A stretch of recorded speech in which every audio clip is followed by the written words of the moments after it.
No, आप ही की permission है। आप ही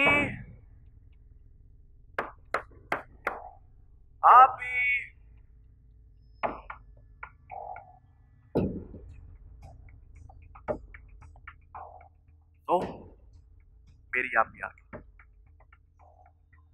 अगर आपकी इजाजत हो तो मैं अंदर आ जाऊं? क्यों आए? क्यों आया? पता है मैं क्यों आया हूँ? मैं आपको बताने आया हूँ कि आप बिल्कुल भी अच्छी आप ही नहीं। लोगों की बहनें तो उन पर वारी वारी चलती, और एक आप कि हमेशा मुझ पर गुस्सा करती रहती है और लोगों के सामने हमेशा मुझे कसूरवार ठहराती है। आप बहुत बुरी हूँ हूँ मैं बुरी, बहुत बुरी हूँ। कभी तुमने खुद को देखा है? तुम हो क्या? क्या करते फिर रहे हो तुम जिंदगी में? जुआ, नशा, अय्याशी, तुमने इसको अपनी जिंदगी का ओढ़ना बिछौना बना लिया। और मैं तुम्हारी जरूरियात पूरी करने के लिए दिन रात मेहनत कर रही हूँ, और उसमें मैं ही बुरी हूँ? अगर मैं बुरी हूँ ना तो तुम मुझसे ज्यादा बुरे हो। सुन लो भाई सब लोग, हम बहुत बुरे हैं। बाकी तो जैसा यहाँ फरिश्ते रहते हैं। क्यों दुनिया के सामने खुद को तमाशा बनाते हो? देखो आमिर, तुम्हारी जिंदगी का ये मकसद नहीं है जो तुमने बनाया हुआ है। कोई एक खूबी तो तुम्हारे अंदर होगी ना? एक खूबी ही मुझे बता दो कि मैं दुनिया को बता सकूं कि मेरे भाई में हजार खामियां, लेकिन एक खूबी तो है ना? नहीं है ना कोई खूबी? यू नो वट, आपको जिंदगी में मुझ में कोई भी खूबी नजर नहीं आ सकती। और पता है क्यों? वो इसलिए कि आप मुझे जमाने की नजर से देखते। अब छोटी मोटी गलतियां तो सबसे हो जाती, मुझसे भी हो जाती।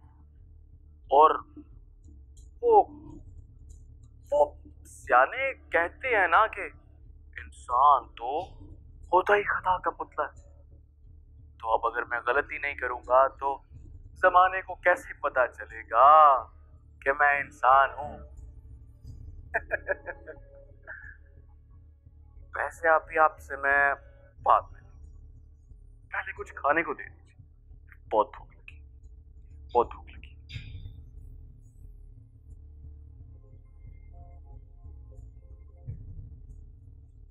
नहीं आरिफ, प्लीज मुझे वापस आने के लिए मत कहो। मैं पहले ही खुद को बहुत फटा हुआ समझता हूँ, ना इधर का ना उधर का, ना मुकम्मल। अगर घर वापस आया तो उनके लिए और सरदर्द बन जाऊंगा। बड़ा दिल करता है यार सबसे बात करने को, सबको देखने को, लेकिन इतनी हिम्मत नहीं हो रही। मेरी वजह से घर वालों ने जो कुर्बानी दी है ना, उसकी कीमत चुकाने के लिए ना तो मेरे पास जरूरत है ना ही अल्फाज।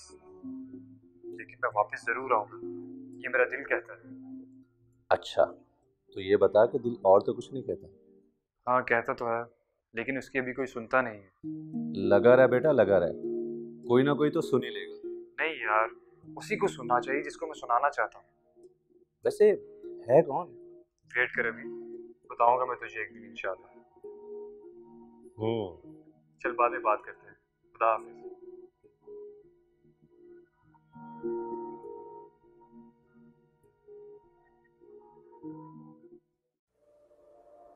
मैं तुम्हारी आपा हूँ मंसूर, दुनिया मैंने भी देखी है। अपनी उलझनों के बारे में मुझे नहीं बताओगे तो किसको बताओगे? और हाँ, तुम तो कह रहे थे परी के अब्बा के ठीक होते ही तुम परी की रुखसती मांग लोगे, और अब ऐसे बैठे हो जैसे कोई ताल्लुक ही नहीं। होश के नाखून लो भैया।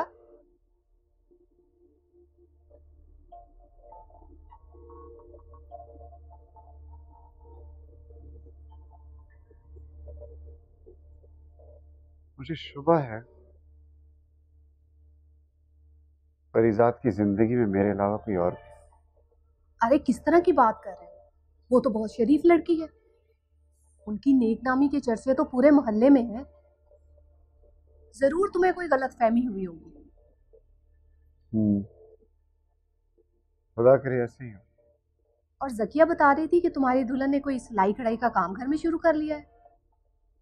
भाई इस काम में तो मर्दों से मिलना जुलना भी रहता होगा। अब क्या करोगे? इसका हल क्या निकालोगे? हल? इसका एक ही हल है आपा, आप उससे रुखसती की बात करो।